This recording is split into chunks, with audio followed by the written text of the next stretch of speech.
Listo, Dieguito. Buenas noches. Mi nombre es Alexandra Catán, estudiante de licenciatura en Filosofía. Dieguito, de antemano te agradezco por esta entrevista, por sacar el tiempo para compartirnos algo de tu valiosa experiencia en todo tu recorrido como docente. Quisiera empezar la entrevista, Diego, con una frase que me llamó mucho la atención de un gran político y escritor cubano. Educar es depositar en cada hombre toda obra humana que ha antecedido. Es hacer a cada hombre resumen del mundo viviente. Es preparar al hombre para la vida misma. Bueno, Diego. ¿Qué es para ti? Bueno, primero que todo, ¿qué es para mí la educación? Bueno, primero que todo es una gran oportunidad que tenemos como seres humanos de transformar el mundo. El mundo día a día se nos entrega de una manera, pero cuando partimos o en el transcurso de nuestras vidas podemos hacer transformaciones sobre él. La educación es la oportunidad de, a partir de algo que aprendemos, dejar como una huella también de parte nuestra en esa vida que nos entregaron de una manera. Y para mí eso es la educación, ¿no? Esa oportunidad de dejar huella y de transformar el mundo donde vivimos. Totalmente de acuerdo. Pienso que yo como futura docente y como docente auxiliar en estos momentos, tenemos el don de transformar y de cambiar en cada alumno esa mentalidad que han querido como imponernos de alguna u otra manera del conformismo y de la comodidad, de la ley de quedarnos con lo que más fácil nos parezca y enseñarle a nuestros alumnos a esforzarse cada día más por no solo ser competentes, sino ser competitivos y ser excelentes seres humanos. Bueno, Sí, exactamente. ¿qué se espera con la educación, Diego? ¿Tú me dices particularmente o qué se espera a nivel social con la educación? O sea, a nivel general, ¿qué se espera? ¿Qué se espera a nivel general con la educación? Bueno, obligatoriamente yo lo veo como una pregunta como con una dicotomía allí, o con, digamos, hay que mirarla desde dos puntos de vista. Creo que la sociedad como tal, la sociedad en general, hablando de lo que se percibe, de lo que se percibe a través de los lineamientos curriculares, lo que se percibe a veces de las políticas gubernamentales acerca de la educación, creo que pretende que la humanidad tenga cierto nivel de tolerancia con las propias realidades que vive, que se adapte a esas realidades que le han sido dadas, que se mantenga en un nivel de alguna forma que no sea tan malo como para tener gente muy ignorante, pero tampoco tan bueno como para tener gente que cuestione. Si me dices de lo que veo que la educación o pretenden las sociedades con la educación, si me vas a hablar si me dices que mencione lo que realmente debe pretenderse con la educación, es precisamente un poco lo contrario, que se cuestione, que se liberten las mentes, que las mentes construyan, pero que construyan a partir del cuestionamiento de lo que ya existe. Porque si nosotros solo venimos a aprender lo que ya fue aprendido por otros, eso significaría que allí no hay educación, sino simplemente un vaciar conocimientos de unos seres a otros. Y creo que está visto que quedarnos en los pensamientos de una época, pues denota estancamiento para una sociedad. Creo que la educación lo que debe pretender es el avance constante, el cuestionamiento y el mejoramiento de lo que existe. Total, pienso que Con la educación se debe esperar transformar un todo en el ser, que no sea solo depositar cierto conocimiento en una vasija rota, por decirlo algo así, en una vasija que simplemente necesita que se llene de conocimiento, sino que se llene de todas las experiencias y de todos los contextos en los que él vive, para volverlo un ser crítico y responsable ante todas las situaciones y todas las vivencias de la sociedad. Bueno, profe Diego, ¿cuáles serían los aspectos más importantes que un educador debe tener a la hora de ejercer su profesión? Bueno, pienso que uno de los más importantes, voy a ir en la medida que no va a dar una priorización de la forma en que los diga. Considero que todos son importantes, en un momento dado no hay uno más importante que otro, pero por ejemplo, en mi quehacer he aprendido que es muy importante ser consecuente entre lo que se enseña en el aula y lo que se hace fuera de ella, sin perder la perspectiva de que como educador, antes de educador eres ser humano. Y una de las primeras cosas que uno tendrá que enseñar en un aula es decirle al chico, al niño, a la niña o al adulto que tenga la misión de guiar educativamente, es yo me puedo equivocar. Y muchas cosas de las que puedo decir, tal vez algún día me vea cambiando de opinión, porque pues como educadores emitimos muchos conceptos y esos conceptos están también permeados del error. Pero entonces como seres humanos educadores tenemos que buscar sí ser en lo máximo consecuentes entre lo que se dice en el aula, lo que se imparte dentro de valores y en las mismas en materias, en los contenidos, cuando tocan con lo que tiene que ver con el aspecto de comportamiento, de humanidad, y ser consecuentes entre lo que se dice allá pues y lo que se hace en la vida diaria. Adicionalmente, como segundo punto, para mí ha sido muy importante y creo que sin ello sería complicadísimo enseñar. Tal vez la educación, no solo aquí en Colombia, sino en todo el mundo, demanda que tengamos la cualidad de ser creativos para enfrentarnos a un nuevo saber, a una nueva circunstancia.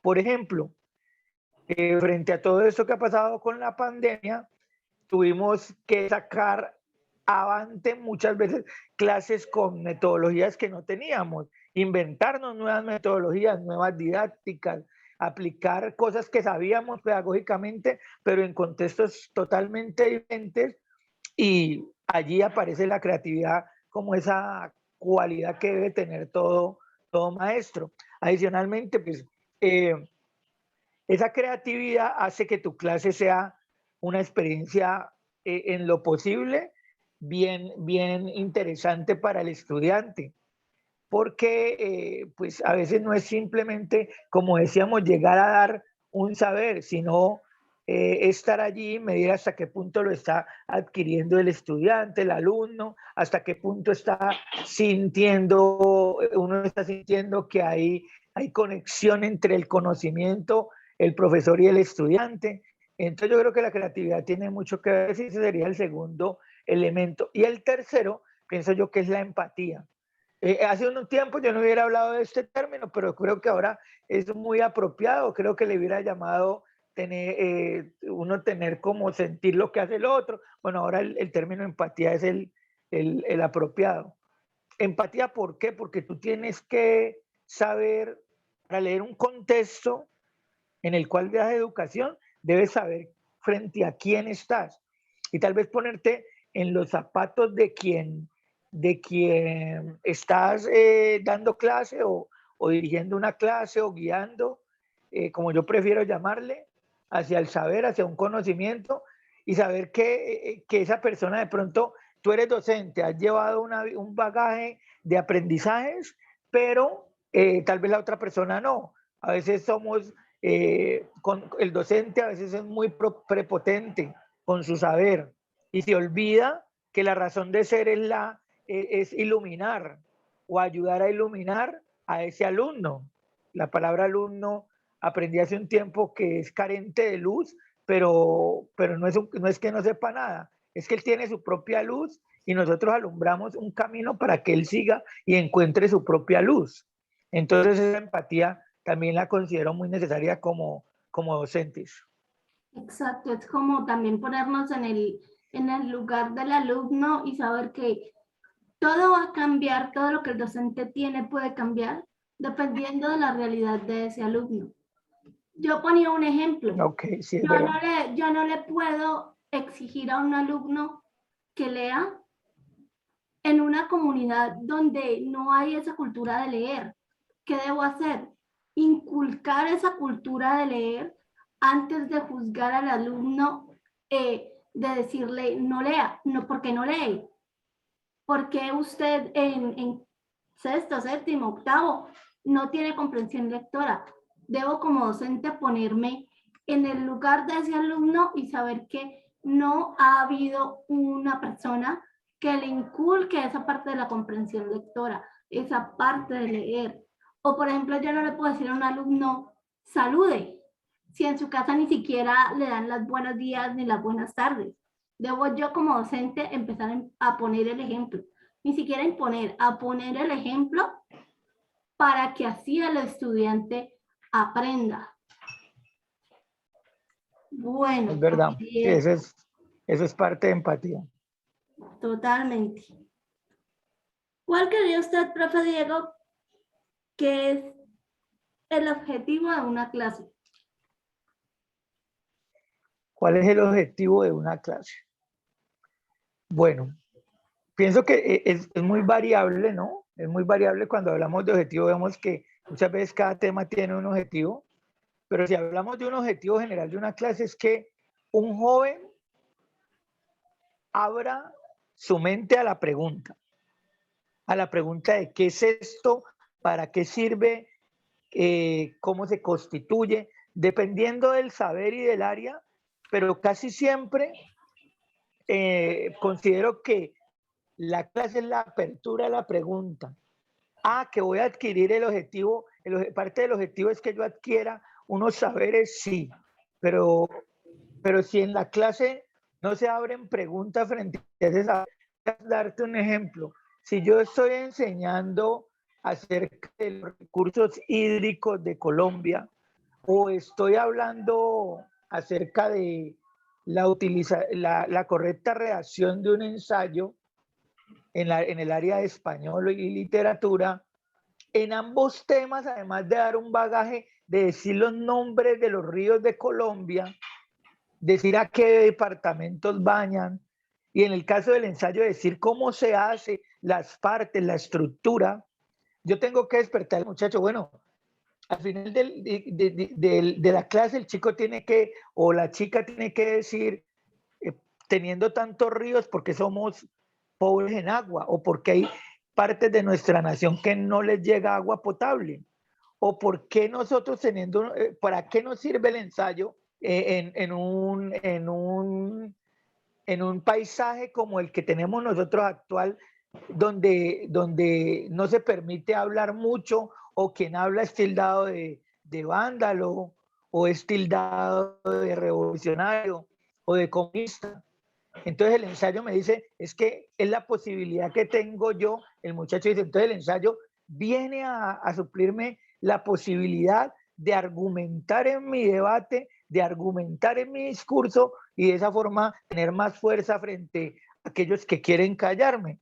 Y en lo del agua, pues me hace un espíritu crítico frente a cómo debo utilizar los recursos, pero debe haber, el objetivo debe ser siempre plantear nuevas preguntas frente al conocimiento que se me da. Perfecto. Profe Diego, ¿y cuál sería la clase perfecta para usted? ¿Cuál sería la clase perfecta? Donde yo no hable. Donde yo como profesor no tenga. Esa sería la clase perfecta. Solo escuche a mis alumnos y termine a... Ya he tenido clases perfectas, ¿no? y son perfectas sobre todo en un espacio actual donde los chicos es difícil que hablen, que participen. Ellos son muy habladores a la hora de estar juntos, en el juego de Free Fire.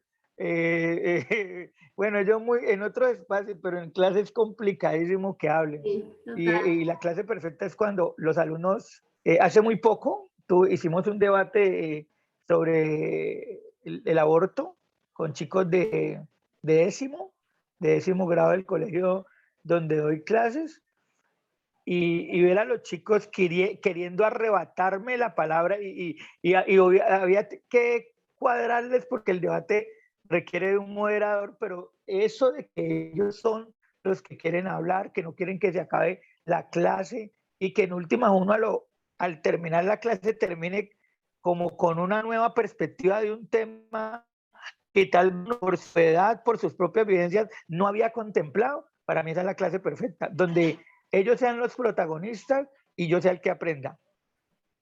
O también puede ser que uno dé como la mínima base y ellos de ahí se peguen y lo que tú dices, que prácticamente sean ellos quien den prácticamente Quien toda la construyan clase conocimiento. y construyan el conocimiento y termine uno como maestro con una perspectiva nueva de la realidad.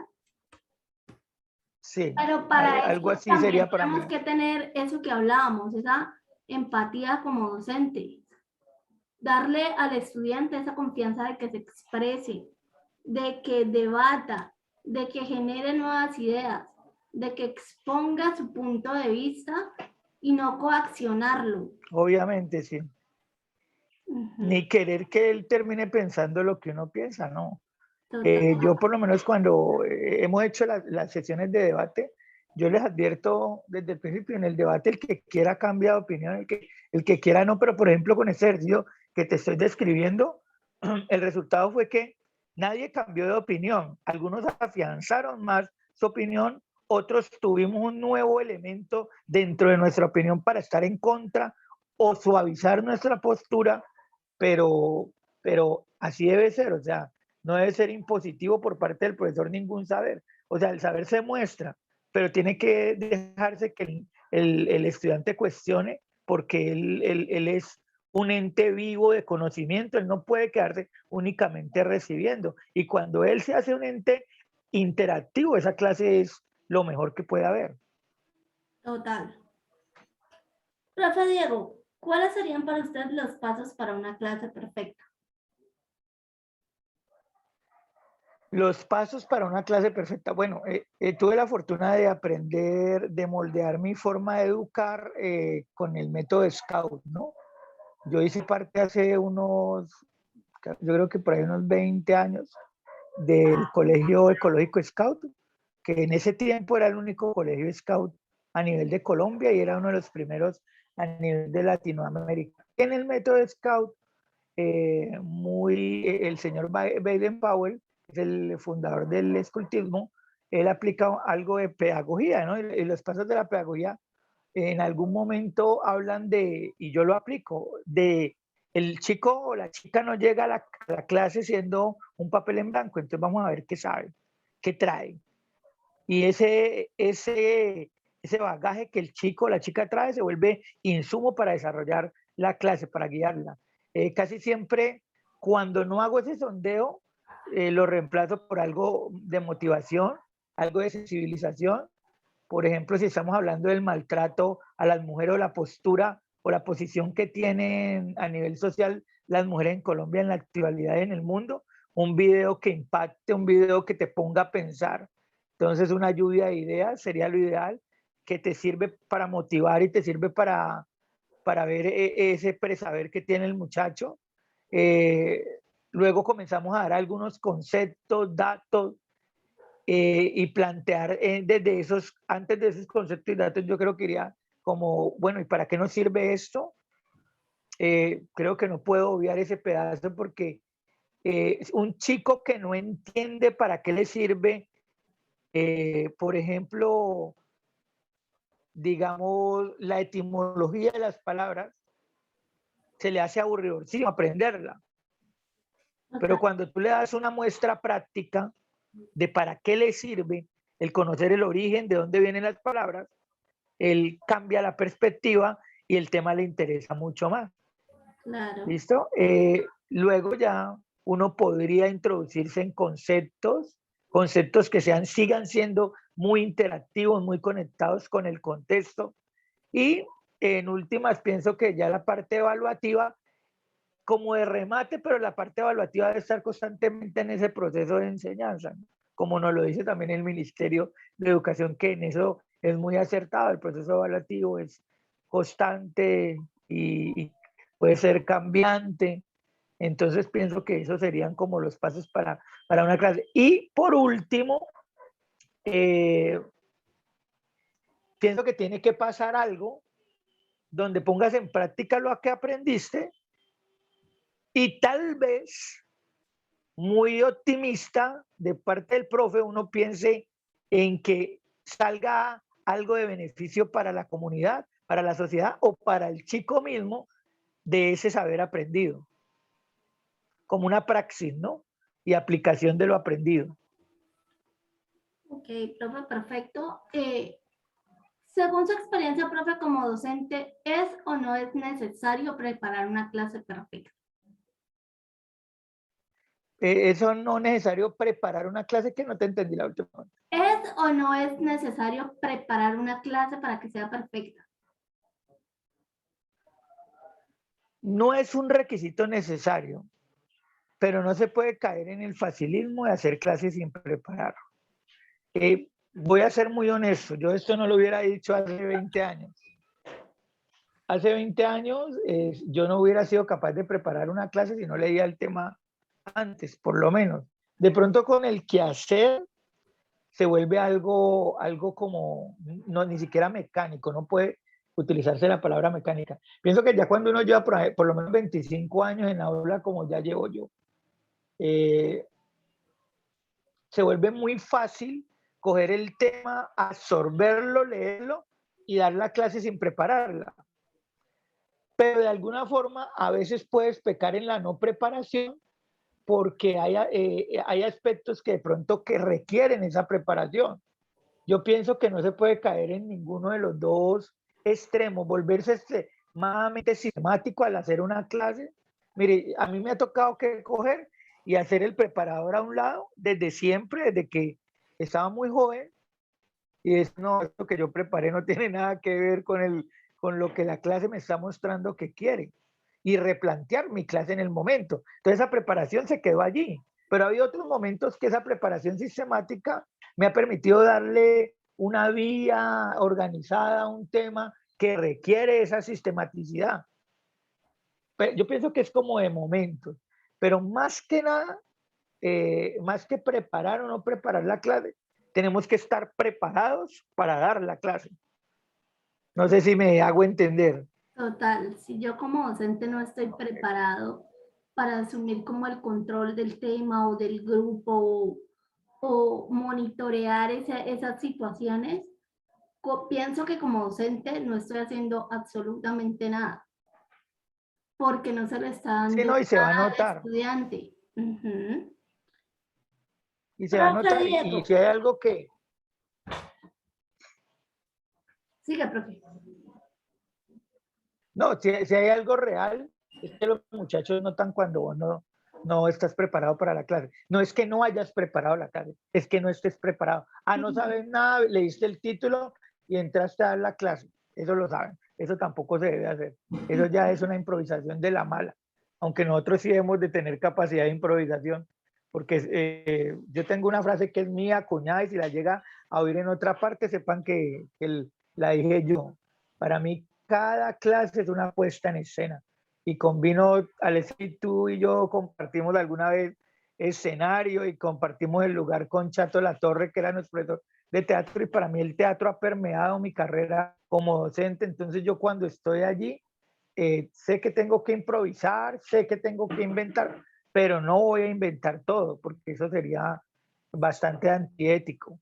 De hecho, me ha servido muchísimo esas clases con Chato para afianzar esa seguridad Sí, en público, porque muchas veces a los docentes o los futuros docentes o los que estamos empezando a dar una clase, Sí.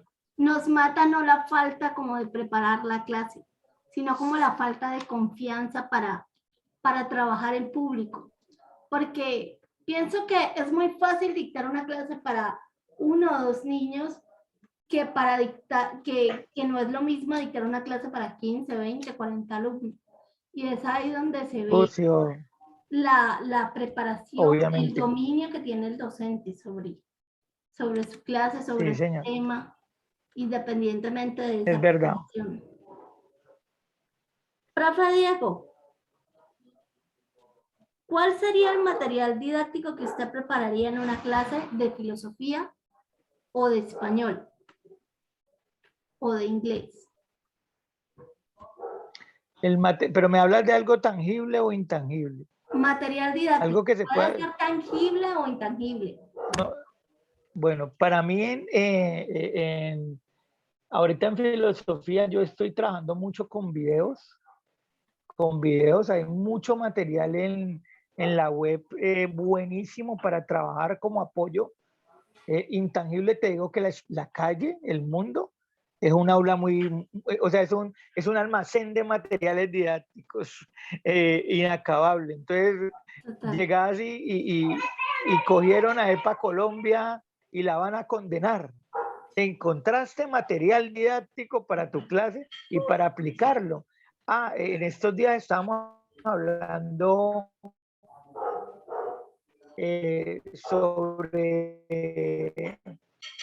sobre hacer y el pensamiento, por qué variaba tanto acerca de un tema para una persona como para otra, y preciso, comienzan los afganos a salir de Afganistán por culpa de los talibán. Entonces, es que la postura de los talibanes, bueno, pero vamos a conocer por qué los talibán actúan con tanta propiedad y no consideran que es malo lo que están haciendo. Y ahí se está haciendo una acción de aprender a ver cómo el otro piensa y no simplemente negarse al pensamiento que el otro te da, sino entenderlo, aunque no lo compartas, y respetarlo. Entonces ahí hay un insumo. Para mí el principal insumo para filosofía es la vida. Y cuando la filosofía no se contextualiza a la sociedad, se vuelve una materia súper abstracta, súper audora, y con el respeto de muchas personas que no lo piensan así, se vuelve algo que nada que ver con lo que el estudiante le interesa. Y esa no es la intención tampoco. La intención es que ellos, la filosofía les sirva para aprender a vivir. ¿Qué más que la filosofía te enseña a afrontar la vida? Entonces el insumo para mí, digamos lo que resumiéndola, está sobre todo en la vida. Me pego de videos, del periódico, la noticia, la situación del colegio, la situación del barrio, la situación de la ciudad, del país, del mundo. Soy como más dado a utilizar la vivencia como insumo pedagógico. Perfecto. Profe, ¿cómo creería usted que se une el material didáctico con el objetivo de las clases? ¿Cómo se une el material didáctico? El material didáctico se convierte en el cómo, ¿sí? Es el cómo. ¿Cómo utilizo, cómo llego a lograr el objetivo a través de algo? ¿Ya? Entonces se vuelve como mi herramienta, mi instrumento en la búsqueda de lograr un objetivo determinado en el área, en esta ocasión, de filosofía. Perfecto, profe. ¿Qué es innovar? ¿Qué es innovar? La palabra innovar para mí significa no quedarnos en lo mismo. Saber que el conocimiento no tiene, algunos dirán es que todo está hecho, no hay nada nuevo bajo el cielo y la tierra. Pero yo sí pienso que innovar es la demanda que nos da el mundo de las ideas, de pensar formas nuevas de vivir la vida, de vivir el cosmos, de vivir el universo. Para mí eso es innovar. Pienso también que innovar es adaptarse a las situaciones que nos pone el estudiante y la misma vida como docente. Lo que usted, profe, decía, usted hace 20 años no hubiera dicho tal cosa o hecho tal otra. ¿Por qué? Porque innovó, porque las mismas situaciones de la vida, los mismos estudiantes, la misma experiencia, lo fue haciendo crecer como docente. ¿Es importante para un docente innovar? Obviamente que sí. Si vos no pensás de formas diferentes, yo hago algo yo creo que cada día. Y alguna persona que vea mi quehacer como docente hace 20 años, me va a decir que ha cambiado muchas cosas. Sí, o sea, ¿y qué significa la innovación para un profesor, para un maestro en ese orden de idea? Es no quedarse en el pasado, adaptarse a las realidades de sus estudiantes, del contexto donde enseña. No era lo mismo enseñar en los años 90 que enseñar en los años 2021, como estamos ahora. Es otro, y empezando porque si tú no eres capaz de innovar, tu clase se va a quedar en el siglo pasado. Y la innovación en un profesor es la capacidad de adaptarse buscando satisfacer esas exigencias que tiene la sociedad, sus estudiantes y todo lo que concierne a la educación. Personalmente pienso que cuando un docente no innova en su clase, es cuando el estudiante dice, ese docente es harto, o el estudiante se queda dormido en clase, o simplemente se pierde lo que hablábamos, ese objetivo de la clase, porque no se despierta la curiosidad del saber del alumno, la curiosidad de él, ¿y qué me va a dar él? ¿Qué me va a proponer él? ¿Para qué me va a servir lo que me va a proponer él? Es verdad. Sí, la innovación es necesaria. Eso, o sea, debe ser una premisa constante del maestro. Profe Diego, ¿la didáctica y la innovación están relacionadas? Sí, claro. Tú tienes que estar constantemente innovando como en tus maneras de dar la clase, de enseñar, de llegar al saber. Las didácticas no se pueden quedar en el siglo pasado o en cómo enseñaste ni siquiera hace un año. Las didácticas tienen que estar conectadas al ejercicio constante de adaptarse al medio y a las personas, estrechamente ligadas, innovación y didáctica. Ok. Profe, ¿cuál es el resultado que se espera al utilizar todas estas herramientas de didáctica e innovación en una clase? Pues lo que decíamos hace un poco, que logremos el objetivo de que el estudiante aprenda, de que el estudiante se inquiete por el saber, de que el estudiante remueva toda esa telaraña en sus pensamientos que tiene, a veces por la misma tecnología. Es eso esencialmente. Total, profe Diego. Pues para finalizar la entrevista, profe, quisiera agradecerle por dedicarnos esta media horita de su ocupado tiempo, por darnos un poquito de su experiencia como profesor, de sus vivencias como docente en este largo tiempo. No, pues gracias a usted y a la oportunidad que me das, porque es una oportunidad de hablar un poco de lo que hay que hacer. Es que si esta entrevista llega a oídos de alguien que pueda inquietar ese quehacer, esa persona que está en formación como docente y que tiene ese amor y ese gusanillo ahí picándolo por enseñarle a niños, niñas, adolescentes, que de pronto les sirva como motivación. Yo llevo en esto y hago muchas otras cosas aparte de ser docente, pero nunca he podido renunciar a esto porque cada vez que me acuesto en la noche, puedo decir que después de dar una clase, algo he hecho por la humanidad. Entonces, no demerito ningún otro trabajo, pero creo que los docentes tenemos la posibilidad de decir en la noche tranquilamente que hicimos un aporte. Si somos buenos docentes, si hacemos lo posible, no tenemos que ser perfectas personas, pero sí tenemos que perseguir la utopía de ser docentes buenos. ¿Okay? Entonces, gracias por este espacio, gracias por este momento. Espero que en algo contribuya a tu formación como docente y a la de tus compañeros. Y pues que nomás Dios les bendiga nomás. Gracias, profe. Muchísimas gracias.